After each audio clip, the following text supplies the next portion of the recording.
হুগলির দাঁতপুরের হারিট হাই স্কুলের বিজ্ঞান বিভাগের উদ্বোধন হলো আজ। উদ্বোধন করেন হুগলির সাংসদ রচনা বন্দ্যোপাধ্যায়। উপস্থিত ছিলেন সপ্তগ্রামের বিধায়ক তপন দাশগুপ্ত, হুগলি জেলা পরিষদের সভাধিপতি রঞ্জন ধারা, পোলবা দাঁতপুর ব্লকের বিডিও জগদীশ চন্দ্র বড়ুয়া সহ বহু বিশিষ্ট ব্যক্তিগণ, স্কুলের শিক্ষক শিক্ষিকা, ছাত্রছাত্রী এবং অভিভাবকেরা। হারিট হাই স্কুলে একাদশ এবং দ্বাদশ শ্রেণীতে এতদিন বিজ্ঞান পড়ানোর কোনো ব্যবস্থা ছিল না।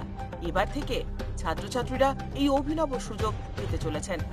আজ এই বিভাগের উদ্বোধন করার পর সাংসদ রচনা বন্দ্যোপাধ্যায় বলেন, বিজ্ঞান বিভাগ চালু হলো, সেই জন্য এসেছি। সবসময় বড়দের অনুষ্ঠানে যাই, শিশুদের অনুষ্ঠানে আসার ইচ্ছে ছিল, তাই এসেছে। 5 থেকে 10 12 অবধি বসে আছে এখানে। বাহ, পড়াশোনা করতে ভালো লাগে? একদম মিথ্যে কথা, এটা প্রথম মিথ্যে কথা হয়ে গেল।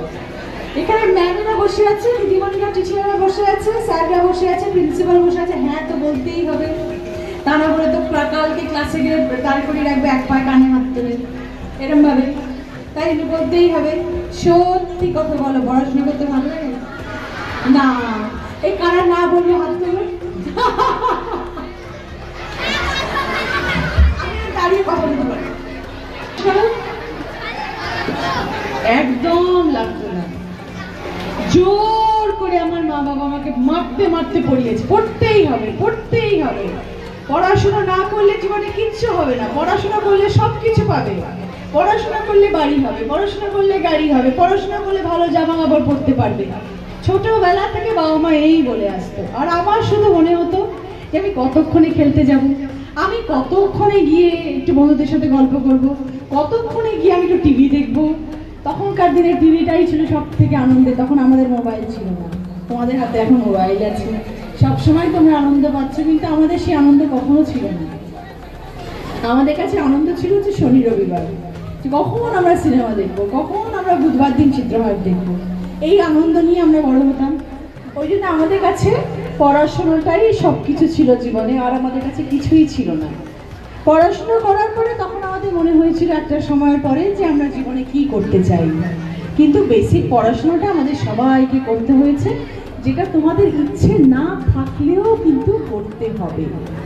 মা বাবার কথা শুনতে হবে, শিক্ষক শিক্ষিকা যারা আছেন তাদের কথা শুনতে হবে, এবং জীবনে অনেক বড় হতে হবে। তোমাদের সব থেকে আগে যেটা মাথায় রাখতে হবে যে জীবনে যদি বড় হতে চাও, জীবনে যদি অনেক নাম করতে চাও, জীবনে যদি ভালো থাকতে চাও, তাহলে শিক্ষা মানে স্কুলে পড়া, মন দিয়ে পড়াশুনো করা, এছাড়া কিন্তু আর কিচ্ছু নেই। পড়াশুনো করতে হবে এবং সমাজে নিজের নামটা উজ্জ্বল করতে হবে। তাই জন্যেই কিন্তু আমরা স্কুলে ভর্তি হই, আমরা স্কুলে আসি, এবং প্রত্যেক বছর আমাদের এটাই লক্ষ্য থাকে, সারা বছর ফাঁকি দেওয়ার পরে যখন অ্যানুয়াল পরীক্ষাটা আসে তার আগে মার পেটানি আর রাত জেগে পড়া হয় না? হ্যাঁ, রাত্রি 12টা 12:30 অবধি ঢুলতে ঢুলতে পড়ছি, ঢুলে পড়ছি, আবার পড়তে হচ্ছে। সকালবেলা উঠে স্কুলে যেতে হবে, স্কুলে গিয়ে পড়াশোনা করতে হবে, সেটা করতে হবে। আমাকেও করতে হয়েছে, আমিও করেছি, সবাই করেছে। আজকে যারা যারা এখানে বসে আছে তারা সবাই তাই করেছেন, তোমাদেরকেও সেটা করতে হবে। আজকে তোমাদের এই হারিট উচ্চ বিদ্যালয়ে আমি আসলাম, তোমাদের সকলের সাথে আমার দেখা হলো, আমি ভীষণ খুশি। আমার নিজের জীবনের কথা মনে পড়ে গেল তোমাদের সবাইকে দেখে। তোমাদের মতন স্কুলে যেতাম, এরকম আমার এরকম সবুজ ওড়না ছিল না, আমার নীল ওড়না ছিল, সাদা জামা নীল ওড়না, এই নিয়ে ব্যাগ নিয়ে স্কুলে যেতাম টুকটুক করে টুকটুক করে, আর বাসে উঠতাম, বাস থেকে নামতাম, দিয়ে ক্লাস করতাম, স্কুল করতাম, আবার বাস থেকে কতক্ষণে বেলটা বাজবে টিফিনটা খেতে যাবো, ওই 8টা ঘন্টা কখন বন্ধুদের সাথে গিয়ে গল্প করবো। তোমাদের টিফিন হয় কটার সময় হয়? 1:30। কতক্ষণ হয়? টিফিনটা খাওয়া হয় না? মিথ্যে কথা, টিফিনটা ফেরত চলে যায় বাড়িতে। যদি পছন্দের টিফিন হয় তখন খাওয়া হয়, যদি রুটি তরকারি দেয় তাহলে খাওয়া হয় না, যখন কেক বিস্কিট হয় তখন খাওয়া হয়। সত্যি কথা কিনা? এগুলো সব আমি করতাম ছোটবেলায়। মা যখন রুটি তরকারি দিত একটুও ভালো লাগতো না, কিন্তু মা যখন কেক মিষ্টি দিত তখন খুব খেতে ভালো লাগছে।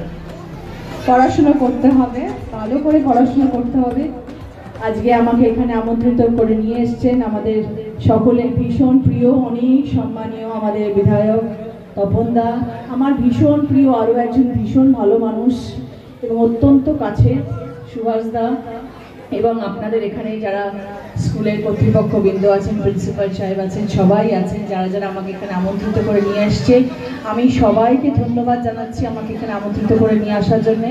এবং তোমাদের আমি কথা দিচ্ছি যে তোমরা যদি ভালো পড়াশোনা করো, যখন তোমাদের স্কুলের বার্ষিক যখন অনুষ্ঠান হবে বা যখন তোমাদের রেজাল্ট হবে, যখন তোমরা ফার্স্ট সেকেন্ড থার্ড হবে, তখন আমি আবার তোমাদের কাছে আসবো সেই রেজাল্টটা তুলে দেওয়ার জন্য। আমি তোমাদের সাথে সবসময় আছি, সবসময় থাকবো, কারণ আমি এখন অর্ধেক সময় হুগলিতেই থাকি, আমি অর্ধেক সময় এখানে থাকি, আর আমি চুচুড়াতে থাকি। চুচুড়া থেকে আমার হাড়িটা আসতে বেশিক্ষণ সময় লাগবে না। যখনই তোমাদের কলেজের কোনো ভালো হবে, আমার সুভাষদা বলবেন, তপনদা বলবেন যে রচনা ওরা এরকম ভালো রেজাল্ট করেছে, অনেক নাম করেছে আমার হাড়িট উচ্চ বিদ্যালয়ের ছেলে মেয়েরা, তখন তাদের শেষে আমি নিশ্চয়ই থাকবো এবং নিশ্চয়ই দাঁড়াবো। এবং আমি কথা বলবো তোমাদের স্কুলের যা যা উন্নতি দরকার, তোমাদের স্কুল যাতে ভালো হয়, আরো তোমাদের ক্লাসরুম, তোমাদের স্কুল, তোমাদের মাঠ, তোমাদের খেলার জায়গা যাতে ভালো হয়, তার জন্য আমি নিশ্চয়ই দেখবো। সারাদিন পড়াশোনা করার পরে, পড়াশোনা হয়ে যাওয়ার যেই জায়গায় পড়াশোনা করছো সেই জায়গাটাও খুব সুন্দর হওয়া দরকার, এবং পড়াশোনা করার পরে যে খেলার জায়গাটা হয় সেটাও ততটাই সুন্দর হওয়া দরকার, তবেই পড়াশোনায় মনটা আসে। কারণ খেলার জায়গাটা ভালো হলে তারপর আবার ক্লাসে গিয়ে পড়ার ইচ্ছেটা থাকে। তাই জন্য সেই সবগুলো জিনিস যাতে তোমাদের স্কুলের ভালো হয়, আমি সেটা নিশ্চয়ই দেখবো। আমি সবার সাথে কথা বলবো, তোমরা যাতে ভালো পড়াশোনা করে জীবনে আরো অনেক বড় হও, সেই জন্য আমার তোমাদের সবাইকে আমার অনেক শুভেচ্ছা, ভালোবাসা রইল, অনেক অভিনন্দন রইল। যা সুবিধা অসুবিধা শীঘ্র স্যারদেরকে বলবে, তারপরে তো আমি আছি তোমাদের সাথে সবসময়।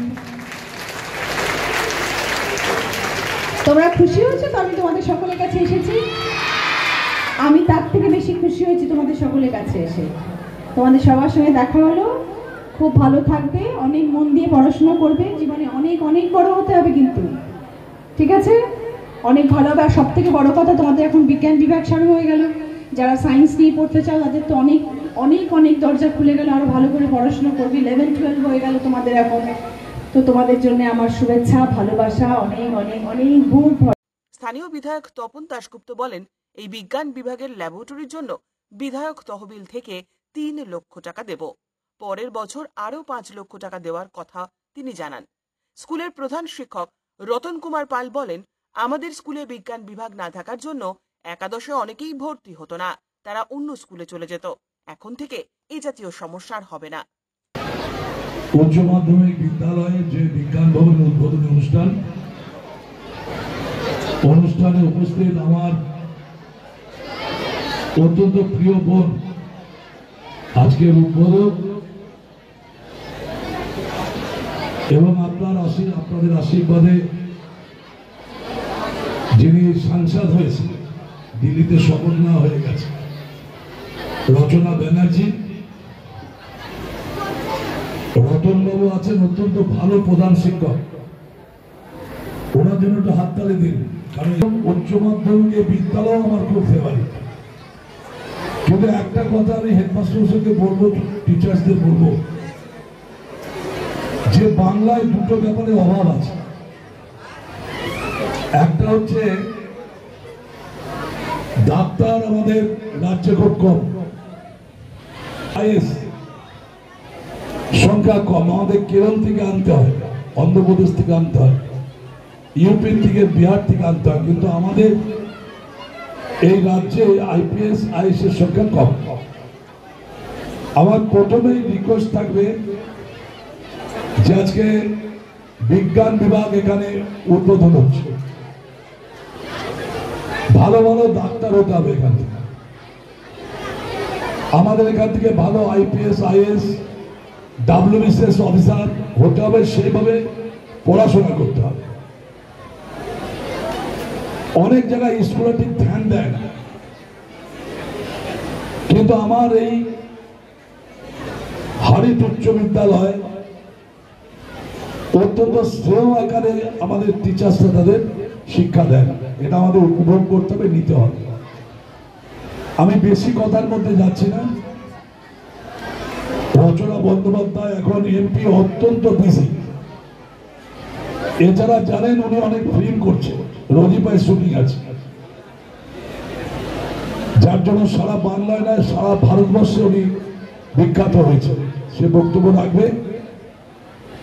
শুধু আমি আমার ফান্ড থেকে একটা ঘোষণা করছি,